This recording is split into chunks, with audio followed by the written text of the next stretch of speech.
Hello दोस्तों, आप सुन रहे हैं डेविल्स डार्क प्रिंसेस का एपिसोड 24। प्रत्युष के चंगुल से छूटकर मृगांशी बचकर अपने कमरे में भाग गई थी, लेकिन काफी देर से उसके पेट में दर्द हो रहा था, जिसकी वजह से वो अपने बेड से उठी और दरवाजा खोल धीरे से नीचे हॉल की तरफ बढ़ गई। हॉल में पहुंच वो किचन में चली गई। उसे काफी भूख लगी थी, जिसकी वजह से उसने पूरा किचन छान मारा, लेकिन उसे किचन में खाने का नामो निशान नहीं मिला। जो देख मृगांशी का दिमाग ही घूम गया। अब उसे चक्कर आने लगे थे, जिस वजह से उसे काफी गुस्सा भी आ रहा था। साथ ही उसके दिमाग में थोड़ी देर पहले हुई बातें भी चल रही थी। ये सब याद करके मृगांशी को काफी अजीब सा महसूस हो रहा था, लेकिन भूख की वजह से उसने अपने दिमाग के सारे ख्याल झटक दिए और खुद से बोली, बस कर मृगा, भूल जा सब फालतू की बातें सोचकर अपना दिमाग में खराब कर, और जिस काम के लिए इतनी रात को किचन में आई है वो कर। इतना बोल वो सोचने लगी कि अब क्या किया जाए। थोड़ी देर तक सोचने के बाद मृगांशी के दिमाग में कुछ आया, जो याद कर उसके चेहरे पर एक मुस्कुराहट आ गई। वो मुस्कुराते हुए ही खुद से बोली, यही अच्छा होगा कि मैं खुद से कुछ बना लूं और बर्तन साफ करके रख दूं, ताकि सुबह कोई दिक्कत ना हो। इतना बोल वो कुछ बनाने की तैयारी में लग गई। लगभग 2 घंटे बीत चुके थे। प्रत्युष अभी भी अपने कमरे की बालकनी में खड़ा सिगरेट के कश ले रहा था। प्रत्युष का गुस्सा और उसकी तकलीफें उतारने का सबसे अच्छा तरीका था ये सिगरेट। बालकनी में चलती ठंडी हवा प्रत्युष के मन को शांत कर रही थी। हवा से प्रत्युष के बाल उड़ रहे थे, जो इस वक्त जेल से सेट नहीं थे, बल्कि उसके माथे पर बिखरे हुए थे।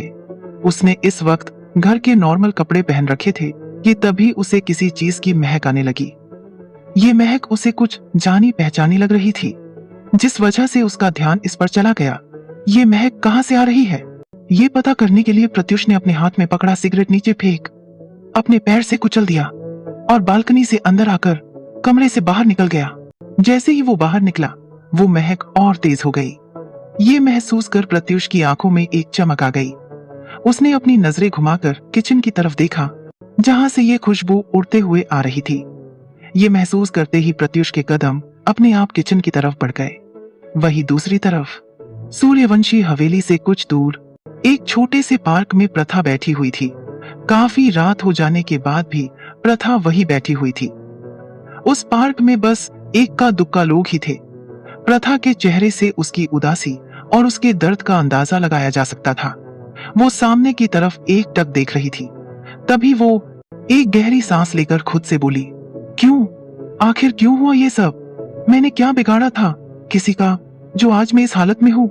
जिन लोगों से मुझे खुद से भी ज्यादा नफरत है, मुझे उन लोगों के साथ ही रहना पड़ता है, और जिनसे मुझे प्यार है वो तो शायद मेरा चेहरा भी नहीं देखना चाहते होंगे। और सही भी है, आखिर क्यों देखेंगे? वो उस लड़की का चेहरा जिसके माँ बाप ने उनसे उनकी खुशियां छीन ली, जिन्होंने उनसे उनका सब कुछ छीन कर उन्हें दर दर की ठोकरें खाने के लिए छोड़ दिया। इतनी तकलीफ सहने के बाद आज जब वो वापस आए हैं, तो मैं उनसे कैसे कहूँ कि भाई, जो गलती मेरे माँ बाप ने की उसकी सजा आप मुझे मत दो। मैं आज भी आपसे उतना ही प्यार करती हूँ भाई। ये सब कहते हुए प्रथा की आंखों से आंसू बह रहे थे, जो उसके अंदर के गिल्ट और दर्द को बयां कर रही थी। प्रथा यही सब सोचकर रोए जा रही थी। वो इस बात से बिल्कुल अनजान थी कि कोई काफी देर से उसे एकटक देख रहा है। प्रथा से थोड़ी दूर एक बड़े से पेड़ के पीछे एक ब्लैक स्यूव खड़ी थी, जिसके सहारे टिककर एक शख्स अपनी प्यार भरी निगाहों से प्रथा को एकटक देख रहा था। उसके आंखों से प्रथा का दर्द छुप ना सका, और वो सब समझ गया कि आखिर प्रथा की ये हालत क्यों है। वो शख्स वहां तब से ही था जब से प्रथा यहाँ आई थी। वही प्रथा रोकर अपना दिल थोड़ा हल्का करने के बाद अपनी जगह से उठी और अपने घर की तरफ बढ़ गई। उसे जाते हुए वो शख्स एकटक देख रहा था। तभी वो उसे जाते हुए देख अपने मन में बोला, आज भी नहीं बदली तुम। उन सब चीजों के बाद कभी सोचा नहीं था कि तुम्हें दोबारा देखूंगा, पर अब किस्मत ने हमें दोबारा लाकर एक दूसरे के सामने खड़ा कर दिया। अब जब किस्मत में खेल को पलट दिया है, तो अब बहुत जल्दी मुलाकात होगी।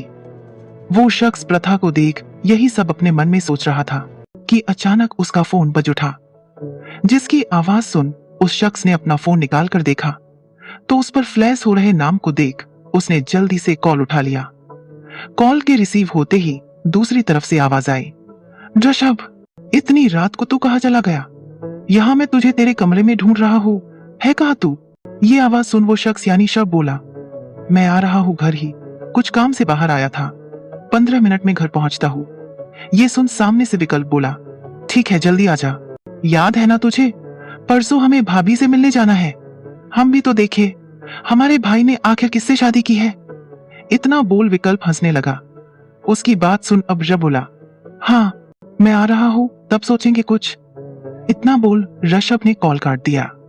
कॉल काटकर ऋषभ ने एक नजर उसी डायरेक्शन में देखा जहां से अभी अभी प्रथा गई थी। फिर अपने कार में बैठ वहां से ब्लू डायमंड पैलेस के लिए निकल गया। वही प्रत्युष के फार्म हाउस में मृगांशी ने अपने खाने के लिए सारा खाना बनाकर टेबल पर रख दिया। उसी वक्त किचन के अंदर प्रत्युष आ पहुंचा। अचानक प्रत्युष को वहां देख मृगांशी थोड़ी घबरा गई। उसने घबराते हुए ही प्रत्युष को देख कहा, आप यहाँ। इस पर प्रत्युष ने उसे घूर कर देखते हुए कहा, कॉटन कैंडी, अगर तुम भूल रही हो तो मैं तुम्हें याद दिला दूं कि ये घर मेरा है। उस हिसाब से ये किचन भी मेरा है, तो मैं किसी भी वक्त कहीं भी जा सकता हूँ। इतना बोल वो मृगांशी के चेहरे को देखने लगा जो थोड़ी घबराई हुई थी। उसके चेहरे पर इतना पसीना देखकर प्रत्युष की आंखें छोटी हो गई। तभी उसने शक भरी नजरों से कहा, तुम इस वक्त यहाँ क्या कर रही हो? और ये खुशबू? इतना बोल वो मृगांशी के चेहरे को देखने लगा। उसकी बात सुन मृगांशी थोड़ा डरते हुए डाइनिंग टेबल की तरफ इशारा करते हुए बोली, वो वहां। उसके इतना बोलते ही प्रत्युष पीछे मुड़कर टेबल की तरफ बढ़ गया और टेबल को देख उसकी आंखें सख्त हो गई। इस वक्त टेबल पर एक से बढ़कर एक इटालियन डिशेस रखी हुई थी और वो महक भी इन्हीं डिशेस की आ रही थी। ये सब देख प्रत्युष थोड़ा हैरान तो हुआ था, लेकिन उसने अपनी हैरानी को अपनी कठोरता के पीछे छुपा लिया। प्रत्युष ने उन डिशेस को देखा, फिर मृगांशी की तरफ सवालिया नजरों से देखा, जैसे पूछना चाहता हो कि ये सब क्या है। उसका सवाल समझकर मृगांशी कुछ बोलने को हुई कि उससे पहले ही प्रत्युष बोला, इतनी रात को तुमने ये सब किस होटल से और क्यों ऑर्डर किया है? इतना बोल प्रत्युष मृगांशी को घूरने लगा। वहीं उसकी बात सुन मृगांशी का दिमाग खराब हो गया। अचानक उसे काफी गुस्सा आ गया और वो गुस्से में ही आगे बढ़ी और प्रत्युष की तरफ झुकते हुए बोली, क्या मजाक है ये सब मैंने किसी होटल से ऑर्डर नहीं किया है, बल्कि खुद अपने हाथों से बनाया है। ये सब बोलते हुए मृगांशी प्रत्युष के ऊपर काफी झुक गई थी, जिससे प्रत्युष थोड़ा नीचे की तरफ बेंड हो गया था और उसके चेहरे के एक्सप्रेशन भी काफी अजीब से हो गए थे। उसे इस तरह अचानक गुस्सा करते देख प्रत्युष अपने मन में बोला, इसे क्या हो गया आज? इसका तो मुंह भी नहीं खुलता मेरे सामने और आज ये मुझ पर ही चढ़ी जा रही है। अचानक से किसी चुड़ैल का साया तो नहीं आ गया इस पर? ये सब सोचते हुए प्रत्युष मृगांशी को अजीब नजरों से देखे जा रहा था। जब मृगांशी अपनी बात बोलकर गुस्से में प्रत्युष को घूर रही थी, तब प्रत्युष सीधा खड़ा हुआ और नकली गुस्सा दिखाते हुए बोला, आज किस चुड़ैल की आत्मा आई है तुम्हारे अंदर जो मेरे सामने इतना मुंह खुल रहा है तुम्हारा? और ये बताओ, तुम्हारे जैसी लड़की जो एक कॉलेज में पढ़ाकर अपनी रोजी रोटी चलाती है, उसे ये इटालियन फूड बनाने कैसे आता है? तुम इटली गई हो? इतना बोल प्रत्युष मृगांशी के चेहरे को शक भरी नजरों से देखने लगा। वहीं उसकी बात सुनकर मृगांशी के चेहरे के गुस्से के भाव तुरंत बदल गए। उसके चेहरे पर डर और घबराहट के भाव आ गए, जो देख प्रत्युष की भौहें तन गई और उसके मन में कुछ पनप गया। पर इस वक्त उसने इस बात पर ज्यादा ध्यान न देते हुए मृगांशी की बात सुनने लगा। वही उसकी सारी बात सुन मृगांशी ने हल्का डर के साथ कहा, वो मैंने ये सब बनाना यही सीखा है।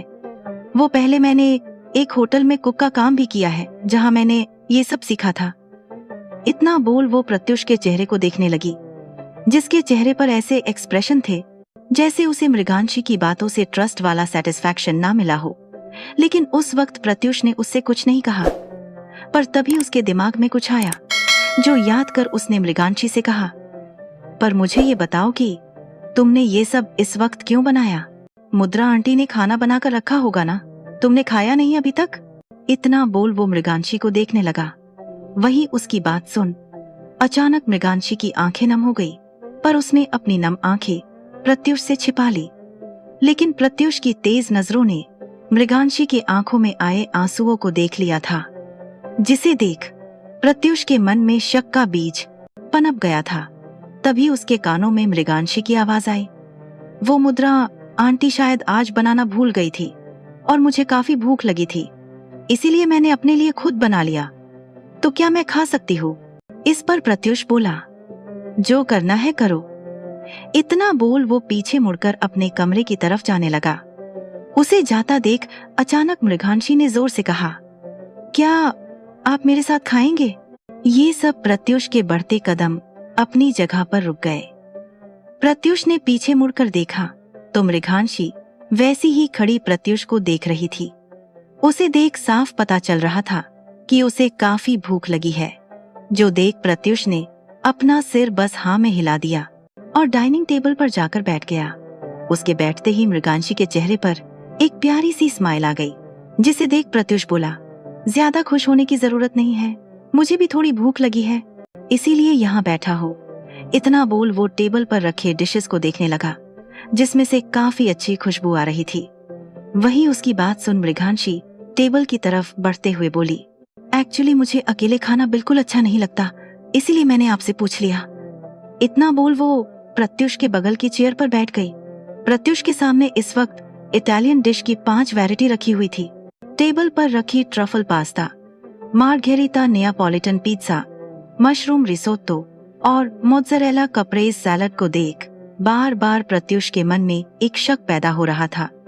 वहीं मृगांशी ने प्रत्युष के सामने सर्व कर दिया। जो देख प्रत्युष ने खाना स्टार्ट किया। उसे खाते देख मृगांशी ने भी खुद की प्लेट में सर्व करके खाना स्टार्ट किया। पर मृगांशी के खाने की स्पीड बहुत ज्यादा थी, जिसे देख प्रत्युष का दिमाग खराब हो रहा था। वो समझ नहीं पा रहा था कि आखिर आज मृगांशी को हुआ क्या है, ये ऐसे क्यों बिहेव कर रही है। पर मृगांशी को इस वक्त किसी चीज से कोई फर्क नहीं पड़ रहा था। वो बस अपने खाने में लगी हुई थी। उसे इतना बेफिक्र होकर खाते हुए देख प्रत्युष के चेहरे के भाव बिल्कुल नॉर्मल हो गया। ना जाने क्यों, पर प्रत्युष को मृगांशी के साथ खाना खाते हुए अच्छा महसूस हो रहा था। पर उसे समझ नहीं आ रहा था कि आखिर ये सब क्यों हो रहा है। जिस लड़की को उसने जबरदस्ती अपनी जिंदगी के साथ बांध कर रखा है, उसके साथ उसके दिल को सुकून क्यों मिल रहा है। वो अच्छे से जानता था कि कुछ वक्त बाद वो मृगांशी को अपनी जिंदगी से धक्के मारकर बाहर निकाल देगा, पर फिर भी आज उसे मृगांशी की करीबी बेहद पसंद आ रही थी। पर इस वक्त प्रत्युष के पास ये सब सोचने का बिल्कुल टाइम नहीं था, इसीलिए उसने अपना खाना खाया और खड़ा हो गया। उसके खड़े होते ही मृगांशी उसको देखने लगी। उसके ऐसे देखने से प्रत्युष के दिल की धड़कन अचानक तेज हो गई, क्योंकि मृगांशी का ये बेहद मासूम चेहरा ना चाहते हुए भी प्रत्युष का ध्यान अपनी तरफ खींच लेता था। इसीलिए उसने मृगांशी के चेहरे से अपनी नजर हटाकर सामने देखा और अपने लोअर के पॉकेट से एक कार्ड निकालकर मृगांशी के सामने रख दिया। उसके यू कार्ड रखने से मृगांशी का ध्यान उस कार्ड पर चला गया। उसे देख मृगांशी प्रत्युष को अजीब और सवालिया नजरों से देखने लगी। उसकी ऐसी नजरें देख प्रत्युष बोला, ये मेरा कार्ड है, इसे अपने पास रखो, ये तुम्हारे लिए है, कल मॉल जाकर अपने लिए कुछ अच्छे कपड़े ले आओ। इतना बोल वो मृगांशी के चेहरे को देखने लगा। वहीं उसकी बात सुन मृगांशी के चेहरे के भाव बदल गए। वो खड़ी हुई और प्रत्युष को देख बोली, आप मुझे अपना कार्ड क्यों दे रहे हैं? मुझे इसकी जरूरत नहीं है और मुझे अपने लिए कपड़े लेने के लिए आपके पैसे लेने की जरूरत नहीं है। मेरे पास इतने पैसे हैं कि मैं खुद के लिए कपड़े ले सकूं। इतना बोल वो प्रत्युष के आंखों में देखने लगी। वहीं उसकी बात सुन प्रत्युष उसे घूरते हुए अपने मन में बोला, बहुत हिम्मत है इस लड़की में, जो मेरे सामने मुंह खोलने की जुर्रत करती है, वरना प्रत्युष सूर्यवंशी के आंखों में आंखें डालकर बात करने की हिम्मत तो इस शहर के पॉलिटिशियंस में भी नहीं है। ये सब सोचकर वो मृगांशी की बातों का जवाब देते हुए हल्के गुस्से से बोला, अपना ये मुंह बंद करके मेरी बात सुनो। अपने ये 2 कौड़ी के कपड़े उठाकर कचड़े में फेंक दो, क्योंकि 2 दिनों में तुम्हें मेरी फैमिली से मिलने जाना है और वहाँ तुम ऐसे गरीबों की तरफ नहीं जा सकती। इसीलिए कह रहा हूँ कि जाकर शॉपिंग कर लो। और याद है ना इस शादी की शर्त? तुम अच्छे से जानती हो कि तुम मेरी सारी बात मानोगी, वरना मैं क्या करूँगा, ये मुझे तुम्हें दोबारा बताने की जरूरत नहीं है। इतना बोल प्रत्युष वो कार्ड वही टेबल पर छोड़कर अपने कमरे में चला गया। उसे इस तरफ जाता देख मृगांशी की आंखों में आंसू आ गए और उसे इस शादी का सच और अपनी बेबसी याद आ गई, जिसे याद कर अब मृगांशी की भूख मर चुकी थी। इसीलिए उसने वो कार्ड उठाया और अपने कमरे की तरफ भाग गई। कमरे में पहुंच वो उस कार्ड को देखते हुए बोली, क्या वो मुझे अपनी फैमिली से मिलवाने लेकर जाएंगे? अब इसमें उनका क्या मोटिव है? इतना बोल वो कुछ सोचते हुए आगे बोली, आखिर इस राक्षस ने मुझसे शादी क्यों की? आखिर ये मुझसे चाहते क्या है? सिर्फ बदला? पर वो तो ये मुझसे कभी भी ले सकते थे। इसके लिए मुझसे शादी करने की क्या जरूरत थी? हो ना हो, ये जितना आसान दिख रहा है उतना ये है नहीं। जरूर ऐसी कोई बात है जो मुझे नहीं पता, और शायद ये मुझे उनकी फैमिली से मिलकर ही पता चलेगा कि आखिर इस आदमी ने मुझसे क्यों शादी की। इतना बोल वो अपने बेड की तरफ बढ़ गई। अगली सुबह ओमजा हॉस्पिटल में मृगांशी और चित्रा रिसेप्शन पर खड़ी थी। वो दोनों अपने भाई के वार्ड की तरफ बढ़ रही थी कि अचानक वहाँ एक डॉक्टर आया और उन्हें देख बोला, अरे अरे मिस मृगांशी, आप वहाँ कहाँ जा रही हैं? इस पर चित्रा उन्हें देख बोली, कैसी बात कर रहे हैं आप डॉक्टर साहब? हम अपने भाई को देखने जा रहे हैं। इतना बोल चित्रा ने एक नजर मृगांशी को देखा और फिर डॉक्टर को देखने लगी। वहीं उसकी बात सुनकर डॉक्टर बोला, जी मैं जानता हूँ कि आप अपने भाई से मिलने आई हैं, पर मैं आपसे कहना चाहता हूँ कि आपका भाई उस वार्ड में नहीं है। इतना बोल डॉक्टर रुक गया। वहीं उसकी बात सुन मृगांशी और चित्रा के चेहरे के भाव बदल गए। जहाँ मृगांशी के चेहरे पर डर दिखने लगा था, वहीं चित्रा के चेहरे पर गुस्से की लकीरें दिखने लगी। मृगांशी के मन में ये डर था कि कहीं कल रात की बहस के बाद प्रत्युष ने गुस्से में उसके भाई को हॉस्पिटल से बाहर निकाल दिया। ये सोचकर मृगांशी का दिल कांप गया। वही डॉक्टर की बात पर चित्रा को गुस्सा आ गया और उसने भड़कते हुए डॉक्टर से कहा, नहीं है? क्या मतलब है कि हमारा भाई उस वार्ड में नहीं है? वहाँ नहीं है तो कहाँ गया? इस पर डॉक्टर उन्हें शांत करते हुए बोला, अरे मैडम शांत हो जाइए, आप मुझे और मेरी बातों को गलत समझ रही है। मेरे कहने का मतलब था कि आपका भाई उस नॉर्मल वार्ड में नहीं है, बल्कि आपका भाई हमारे हॉस्पिटल के हाईएस्ट सिक्योरिटी वाले वीवीआईपी प्राइवेट वार्ड में है। इतना बोल डॉक्टर आगे बोले, मैम मैं आपको यही बताना चाहता था कि आपके भाई को शिफ्ट कर दिया गया है। ये सुन मृगांशी और चित्रा हैरान हो गई। तभी मृगांशी ने डॉक्टर को देख जल्दी से कहा, क्यों? मेरे भाई को इतने महंगे प्राइवेट वार्ड में ट्रांसफर क्यों किया गया है? इतना बोल मृगांशी डॉक्टर को सवालिया नजरों से देखने लगी। वहीं उसकी बात सुन अब डॉक्टर बोले, देखिए मिस, आपके भाई को ट्रांसफर करने का ऑर्डर हमें इस हॉस्पिटल के ओनर मिस्टर प्रत्युष सूर्यवंशी ने दिया है। उन्हीं के ऑर्डर पर हम उनका ट्रीटमेंट कर रहे हैं। उन्होंने इस हॉस्पिटल के सभी डॉक्टर्स को ये ऑर्डर दिया है कि किसी भी हाल में आपके भाई को बेस्ट ट्रीटमेंट देना है। आपके भाई के इलाज में कोई भी कमी वो बर्दाश्त नहीं करेंगे। इतना बोल वो डॉक्टर मृगांशी के हैरानी से भरे चेहरे को देखने लगे। वही मृगांशी हैरानी से आंखें बड़ी किए डॉक्टर को देख रही थी। वही चित्रा ये सब सुनकर मुस्कुराते हुए मृगांशी को देख रही थी। तभी डॉक्टर आगे बोले, और मिस मृगांशी, आपके लिए एक इन्फॉर्मेशन और थी। एक्चुअली मिस्टर प्रत्युष सूर्यवंशी ने पर्सनली लंदन से एक डॉक्टर को बुलाया है जो इस वक्त इंडिया के टॉप न्यूरोसर्जन स्पेशलिस्ट है। तो वो कुछ दिनों में इंडिया आ जाएंगे। उनके यहाँ आने से आपके भाई के ठीक होने के चांसेस 80% बढ़ जाएंगे। इतना बोल वो मृगांशी के कुछ बोलने का इंतजार करने लगे। वही मृगांशी इस वक्त इतने शौक में थी कि वो कुछ बोल ही नहीं पा रही थी। उसकी हालत चित्रा साफ समझ रही थी, जिस वजह से उसने मृगांशी के दोनों कंधे अपने हाथों से पकड़ा और डॉक्टर को देख कहा, thank you doctor, thank you so much. ये सुन डॉक्टर वहां से चले गए। वही मृगांशी इस वक्त भी शौक में खड़ी थी। उसे इस तरह देख चित्रा ने मृगांशी को जोर दे गले लगा लिया। उसके गले लगाते ही मृगांशी अपने होश में आए और चित्रा को अपने गले लगे देखा तो उसे विश्वास हो गया कि जो भी अभी हुआ वो सब सच था। उसके भाई के ठीक होने के चांसेस है। ये सब सोचकर मृगांशी की आंखों से आंसू बहने लगे। तभी चित्रा उससे अलग होके बोली, खुश हो जा मेरी जान, हमारा भाई ठीक हो जाएगा, अब सब ठीक ही जाएगा। इस पर मृगांशी ने उसे देख रोते हुए ही मुस्कुरा दी, जिस पर चित्रा उसे मुस्कुराते हुए देखने लगी। आखिर प्रत्युष ने किसे कॉल करके इंडिया आने को कहा था?